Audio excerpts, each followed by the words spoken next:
my friend. I am so looking forward to our chat. So am I. You've been on the music scene for a while now.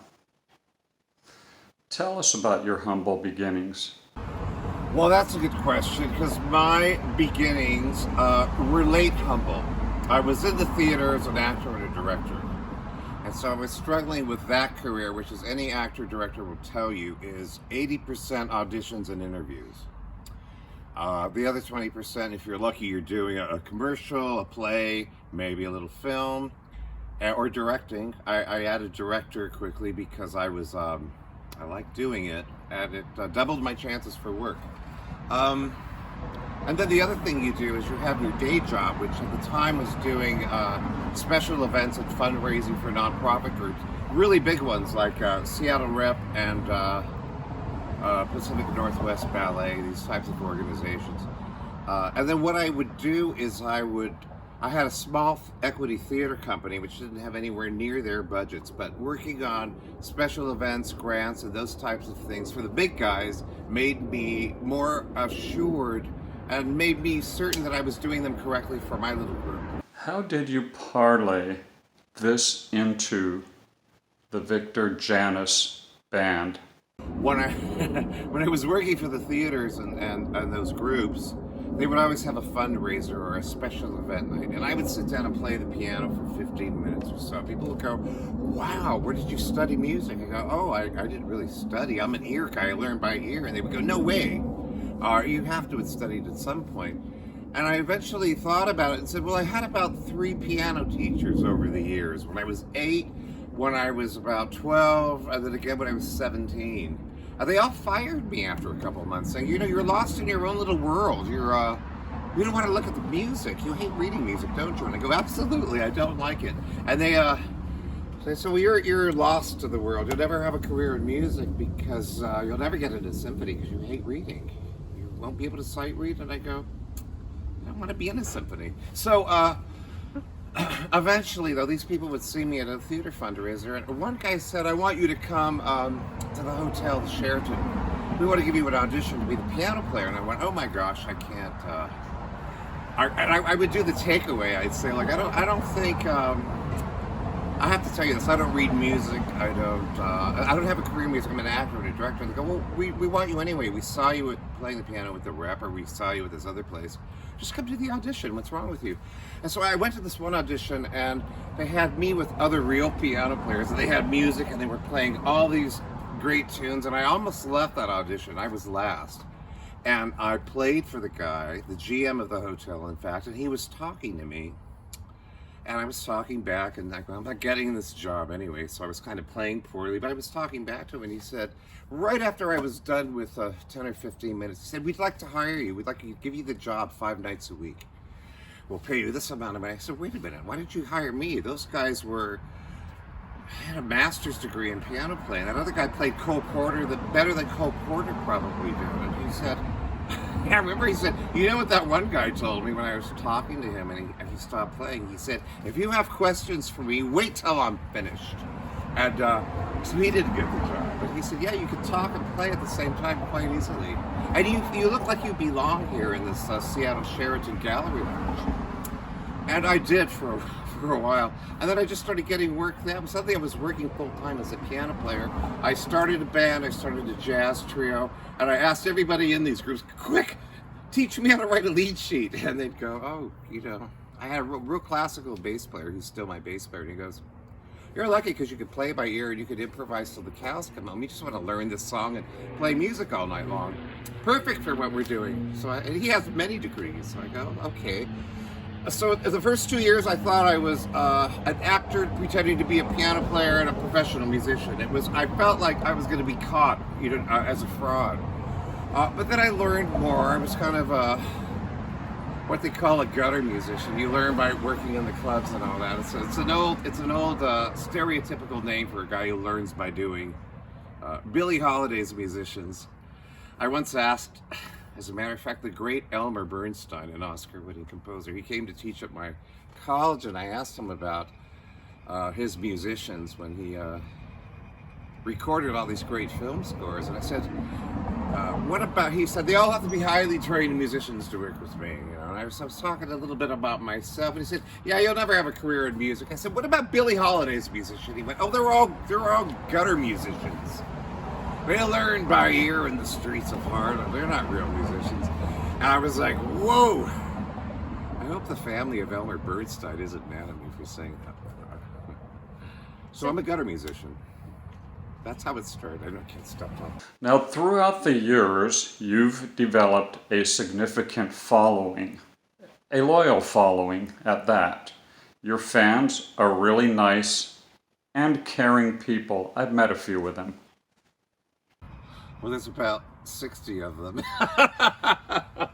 No, there's a few more. There's, you know, the nice thing about like the Facebook and the internet explosion is that you know, you hear from people all over the place, and sometimes when you think, oh, I wish there was a way I could get even more people in other countries and just other countries' radio stations interested in me. I wish there was a way. Suddenly I'll get a letter. I got a letter from China once. I thought, how the hell did someone in China get my first CD of just piano instrumentals called Han Solo?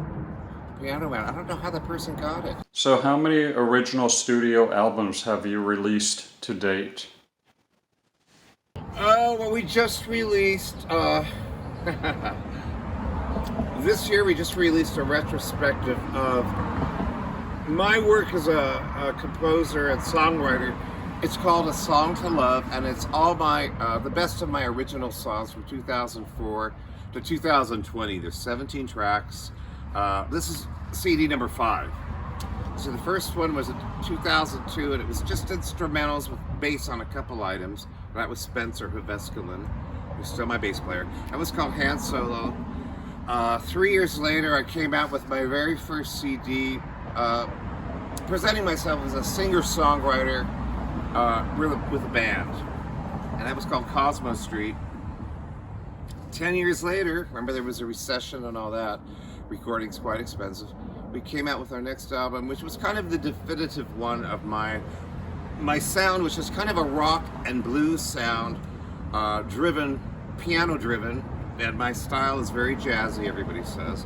But I have very eclectic tastes, and the albums always have 6 originals and about 6 or more covers, which is, you know, music by other people like Elvis Costello, the group One, you know, with Bono, and other composers. Songs I love that I have to do that kind of go with my own style. And then, so that was called Living in a Blue State, the career-defining one, I call it. And then we did Café Pluvieux, which came out in July 2018. That was kind of my my composer-songwriter response to the election of 2016. And at the time I was working with the singer Arwen Dewey, who taught me a lot of songs from France and that were popular during the Resistance era and beyond. And we juxtaposed those tunes with songs that I had written about what happened in the election, where we were headed.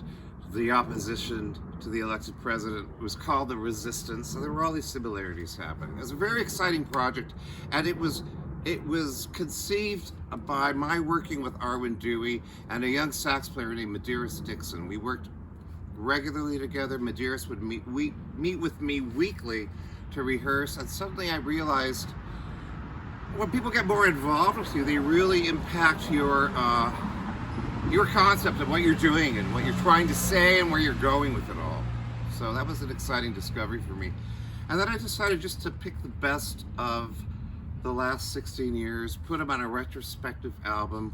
I redid some lead vocals, I redid some of the songs, and we added 2 brand new ones. Fruitcake Blues, which is a Christmas tune. You don't have to wait to Christmas to sing it, though. It's kind of fun. And it's a duet I wrote for me and the Grammy-nominated blues singer Duffy Bishop. It was something I've wanted to do for years because I wrote it with her in mind. We finally did it. And the other one is called Christmas on Mars. That's the other new single on that. So, new stuff. Do you have a favorite? No. That's like asking a mother which is your favorite kid. You know, like If there's 5 kids, that's funny. My mom had 5 kids, and I have 5 albums. So, well, in our family, we always say everybody knows her favorite's Monica, but the middle child. She's like the Jan Brady. But I can't really say because they all represent different aspects of what was happening to me. You know. Let's have a toast. Yes, to the end of the storm. Now go find your friend. At least we'll stay warm.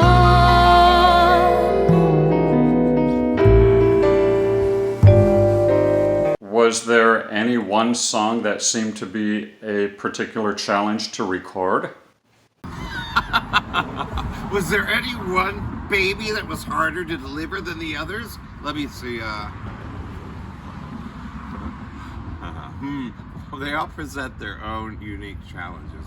You know, I would probably say the title track of Café Pluvieux, because it was a very ambitious song for me. I was trying to write about what it was like to live in Paris the month the Nazis actually came in and took over the northern part of the country, and 1 million people fled Paris. This is very much a part of that album. And what happened after Trump was elected, frankly, there was this kind of shock that happened, and there was this fear about how far is he going to go, because he's so inexperienced and he's such a demagogue and he's such a weirdo. And we found out eventually. It's not something I take lightly, especially our Constitution. So this song, there's 3 verses. The first verse happens now. Let's just say to describe it to you, the first verse happens on a rainy night in Seattle, maybe 3 weeks after the election in 2016. And we do the chorus. And then the second verse happens, and we're in Paris when the tanks come in. And there is a resistance forming, and they're meeting secretly, and they're trying to figure out, hey, the newspapers are shutting down. They're even advancing they say they're going to go to the Brittany coast. So it's just dealing with that very palpable fear of the air has changed. So that's how we felt, and that's how they felt. And I just found it, the whole diving off point was Democrats and other people that are, and anti-Trumpers of all kind, were calling it the resistance. I thought that was that spoke to me in a very big way. I love your recording of U2's One, which appears on your 2018 album Café Pluvieux. Hope I said that right. Your vocal performance is just outstanding on that track. Now that's funny because I have problems listening to it. I always go, oh, should I have warmed up more? Should I have done this? Should I have done that? That whole arrangement came about in a very interesting way, and I should tell you about it because Café Pluvieux, the idea of that album, came to me about exactly 2 weeks after the election. And it was because I had been asked to sing the opening prayer at the World AIDS Day, December 1st, gala breakfast they do every year in Seattle. This year it was going to be at the Sheraton, oddly enough. It's usually at the Washington State Convention Center, but they booked the Sheraton Ballroom. Would you sing the prayer that opens the event? It doesn't have to be classical, you could pick it. But try to think of something that would go with World AIDS Day, especially because everyone's feeling so weird right now. And so I thought of One by U2, and I thought it really fit what was happening. And I called up the great bass player, Evan Flory Barnes. He said, if you ever do anything you want to work together, I was like, wow, this is a jazz giant who is on the Grammy Award winning album by Macklemore, you know, he wants to work with me. Well, I've been in his audience a lot too, and he actually came to see me once, and I was like, wow. So I decided I'll invite him to do the song with me. And he really liked the arrangement, and you know, the gig was at 6 in the morning, and I said, I wonder if he's really going to do it. And he said, of course I'm going to do it. I would love to be there. He's a very social activist, Evan Flory Barnes. And I called Medeiros. This is really funny. my hotshot sax player, and I said, you want to do that AIDS gala?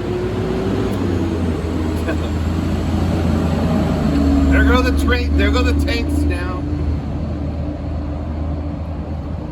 I called up Medeiros and I said, hey Medeiros, you want to do that World AIDS Day gala I do every year? You know, it's 6 in the morning, very little money, but you know, there'll be 500 people there, and want to do it? And he goes, I'm not getting up at that early to do a gig. I'm not going to get, I was 6 in the morning. Are you crazy? You asked me this last year. And I went, oh, okay.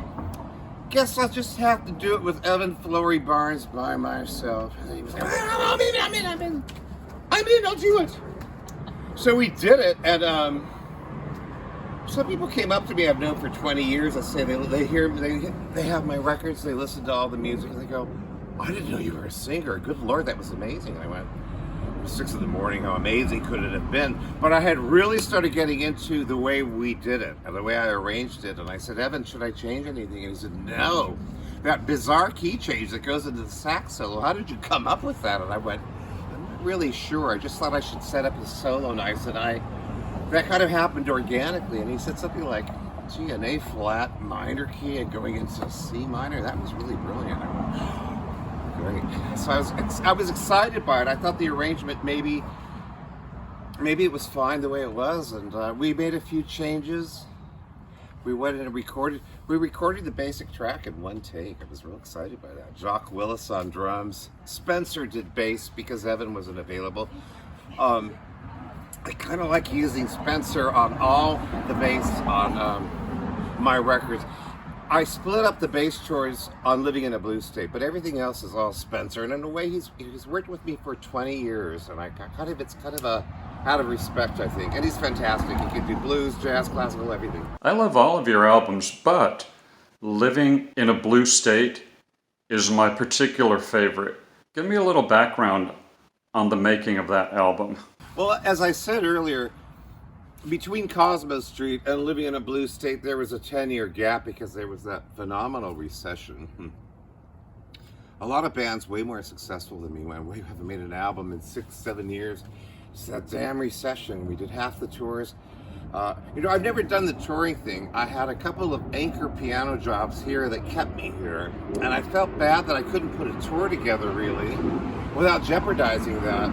And then I spoke to Duffy Bishop, and she said, we decided 20-some years ago, 25 years ago, 30 years ago, whatever it is, you have to kind of choose. You're either a touring band or you have your home base in a state where you're really anchored.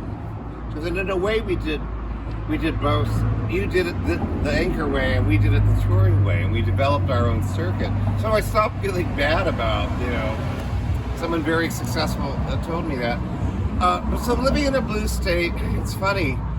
I wrote a song right after Cosmo Street about what it must have been like for my parents to meet. My mother was a Mexican immigrant, came here at 23. My father was the son of Polish immigrants living in Youngstown, Ohio. They met, if you saw West Side Story, it was like Maria and Tony at the gym, at the dance, but it was Maria and Vic, because my dad wasn't named Tony. So that's the story in a nutshell. He wasn't in a gang, but poor Polish ghetto boy, kind of immigrant, aristocratic Mexican, a little stuck up, but beautiful, and I was trying to imagine what their first date was like. And one of the things that brought them together, since their English wasn't phenomenal yet, was they loved music. They loved music. They loved romantic music. Henry Mancini. They loved just all kinds of music. They had a great record collection. So I learned early on, music is about love, and music is about dancing, and music is about all the stuff in your heart that you might not want to tell everybody, but you can sing about it, and everybody will relate to it. So that was a nice discovery. And I wrote this song called A Song to Love, which I thought was about them. It took me 8 years to finish that song, and I put it on Living in a Blue State, and that was originally going to be called A Song to Love. And that is, as the years went on, and the Obama administration happened, I got to play the piano for him. I met him, we talked. The Secret Service said, you've been walking to him for too long, and they moved me away, and he had a great laugh about that. He was very fun to talk to. And then I wrote the song Living in a Blue State. I thought, well, I also covered Elvis Costello's Long Honeymoon on that. This album was kind of about what I just described with the Song 11. You discover music, and how it followed me through my whole life. That was kind of the concept of that album. Dear Heart is on that album, which was the first song I learned from my parents. So they would dance together in the living room. And I was 8, and I learned how to play it. They tried to dance together, but they would always argue about who could dance and who couldn't. So that was kind of funny. Who can she turn to when the chance of coincidence is slim? 'Cause the baby isn't old enough to speak. There's been a long honeymoon. She thought too late, she spoke too soon. There's no money back guarantee on future happiness. My favorite track from the album is The Long Honeymoon. Your rich vocal is just absolutely mesmerizing. Thank you. You know, there's a Seattle critic, what's his name? David. David said the same thing about it. He wrote for the Seattle Gay News, and he wrote for, there's also a burlesque performer named David Emperor. That's what that is. But he had written about it, and he said the same thing. He said, that's by far your best recording of anything you've done and anything you will ever do. And I thought, wow, really? I had to go re-listen to it. I went, yeah, that was a really good recording studio. And I was very ready to do the lead vocal that day. I had really worked on it because I wanted it to not sound like Elvis Costello's version, because I think he's kind of singing it from the husband's point of view. It's basically, Long Honeymoon's a song about a new couple that's just been married. They're maybe 6 or 7 months into it. She's pregnant at home, or she's had the baby, maybe it's later, and he's out having an affair with her best friend. So I was like, this is a sad story. I kind of sang it more, I think, from the woman's point of view. And I put a little hidden gem in there. I wrote the clarinet solo by Robertson Whitmer. The actual line that goes into his solo, and then he comes back to again and again, is the opening riff of the Carpenters' We've Only Just Begun. So I think only one person has heard that. So, hey, I heard that We've Only Just Begun line. But What do you have planned for the future? To stay alive, I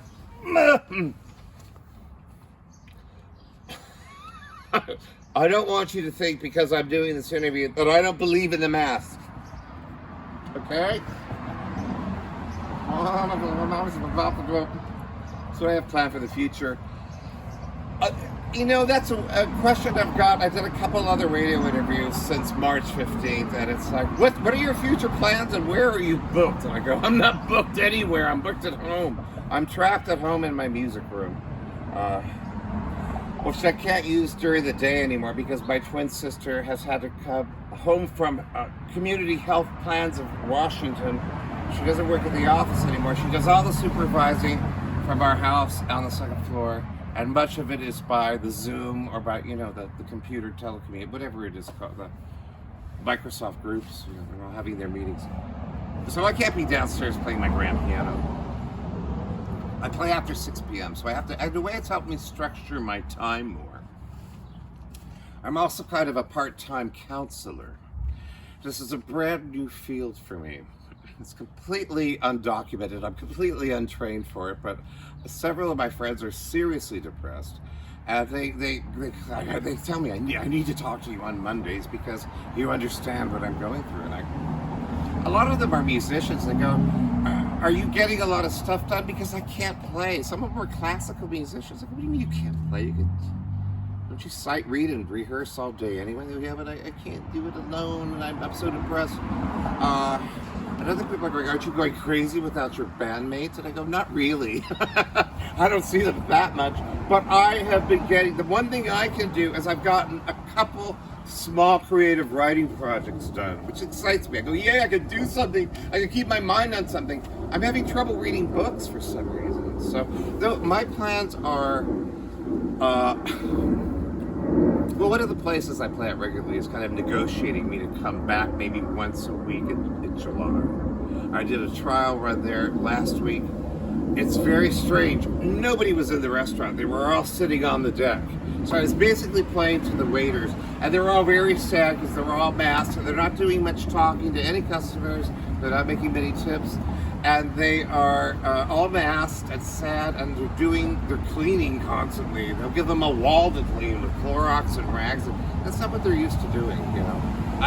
They maybe are a little bit, but not on this. They're cleaning things I didn't know they could clean, you know, the ladder, the ceiling. Oh my God. Tell me a little bit about you. Are there any charities or current social issues that are meaningful to you? Yes. You know, I've always been more of an activist than I realized. I think we did a total of, 46 fundraisers. Almost, well, at one point they were monthly, then they weren't. They were like quarterly. At a place I played at for 15 years called Salty's on Alki. If you saw the movie Sleepless in Seattle, it's that view of Seattle. That's from West Seattle, actually, on a beach called Alki. There's an iconic restaurant, world famous. Seats about 300 people, and it's you get that view, and it's right on the beach. It's called Salty's. I was for 15 years and one day the brunch pianist. From 9:30 in the morning till 2:30 p.m. I played for brunch, and it was a great thing to do every weekend because I'd always have 4.5 hours or 5 of uninterrupted rehearsal time where I didn't have to answer the phone, look at the Facebook, see who was texting me. And that's one thing I really miss, because I think the world's gotten a little crazy in that way, and that maybe that's why it's hard for me to finish a book. I'm such an avid book reader, and it's just taking me so long because I get interrupted a lot. And I shouldn't have let myself get interrupted. But my social activist causes are Black Lives Matter,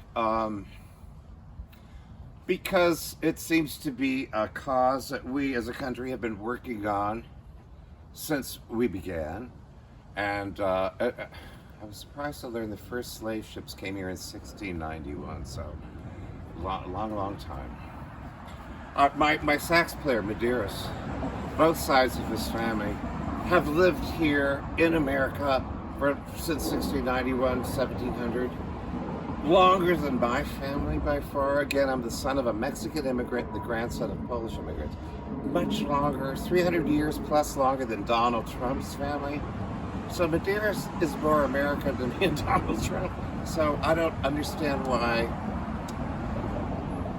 I do understand why, but there had to be a movement started a couple of years ago called Black Lives Matter, for heaven's sakes. And last, before you depart, if you could be a member of any TV sitcom family, which would it be? Well, I know what my twin sister Carla would say. She'd say the Waltons, because she loves the Waltons. They run them on reruns every day at noon, and that's when she has her lunch break in the quarantine home, so she gets to watch the Waltons. I liked them. I didn't love them. But you know who I would? I'll tell you who I would be. I would be a member of the family of, and it's, this is perfect for me because it's an alternative family. I would be on the Mary Tyler Moore Show, part of the Newsroom family, and I would be Lou Grant, because actually the lead singer in my band, I went through many guest singers over the years, maybe 20 in my live performances with a band, but I found one that stuck. Her name is Arwen Dewey. She was on Cafe Pluvieux. She got top billing on it. It was Victor Janusz'z band featuring Arwen Dewey. So she does about a third of the songs when we do a live performance, and I enjoy working with her very much. And she reminds me a lot. I always thought to myself, who does Arwen remind me of? I could never figure it out. And then one day Carla and I were watching Mary Tyler Moore, and I said, it's Mary Richards. That's who Arwen reminds me of. She reminds me of the character Mary Richards. And she's got a big toothy smile. She's lovely, and everybody likes Arwen. I'm going to start calling her Arwen Tyler Moore. I'm just kidding. I loved that show when it was on, and I loved that they were a family and that she was a career woman they showed that it could be done, and it was the first time they showed that on TV. Yeah, that's my answer.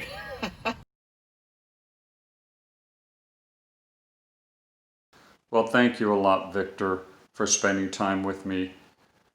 I really have had a lot of fun chatting with you today, and I think you're a great guy, and I love your music, and I wish you continued success in all that you do. Thank you.